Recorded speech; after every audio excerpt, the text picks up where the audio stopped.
हरे कृष्णा। प्रबोधिनी एकादशी महात्म्य।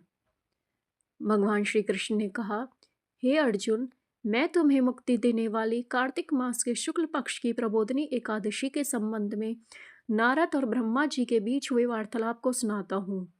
एक बार नारद जी ने ब्रह्मा जी से पूछा, हे पिता, प्रबोधिनी एकादशी के व्रत का क्या फल होता है?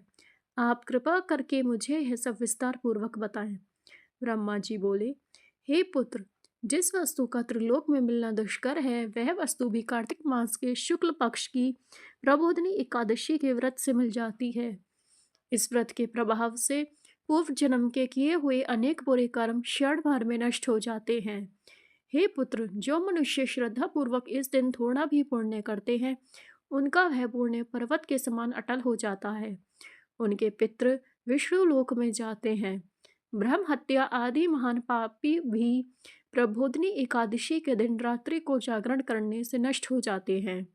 हे नारद, मनुष्य को भगवान की प्रसन्नता के लिए कार्तिक मास की इस एकादशी का व्रत अवश्य करना चाहिए। जो मनुष्य इस एकादशी व्रत को करता है, वह धनवान, योगी, तपस्वी तथा इंद्रियों को जीतने वाला होता है, क्योंकि एकादशी भगवान विष्णु को अत्यंत प्रिय है। इस एकादशी के दिन जो मनुष्य भगवान की प्राप्ति के लिए दान, तप, होम, यज्ञ आदि करते हैं, उन्हें अक्षय पुण्य मिलता है। इसलिए हे नारद, तुमको भी विधि पूर्वक विष्णु भगवान की पूजा करनी चाहिए। इस एकादशी के दिन मनुष्य को ब्रह्म मुहूर्त में उठकर व्रत का संकल्प लेना चाहिए और पूजा करनी चाहिए। रात्रि को भगवान के समीप गीत, नृत्य, कथा, कीर्तन करते हुए रात्रि व्यतीत करनी चाहिए। प्रबोधिनी एकादशी के दिन पुष्प, अगर, धूप आदि से भगवान की आराधना करनी चाहिए। भगवान को अर्थ देना चाहिए। इसका फल तीर्थ और दान आदि से करोड़ गुणा अधिक होता है।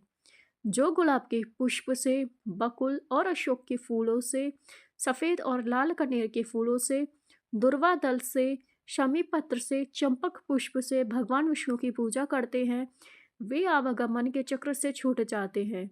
इस प्रकार रात्रि में भगवान की पूजा करके प्रातःकाल स्नान के पश्चात भगवान की प्रार्थना करते हुए गुरु की पूजा करनी चाहिए और सदाचारी व पवित्र ब्राह्मणों को दक्षिणा देकर अपने व्रत को छोड़ना चाहिए।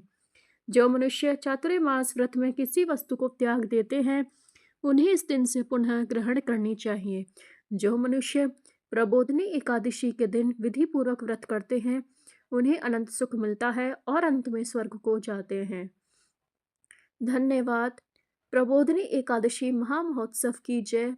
हरे कृष्णा।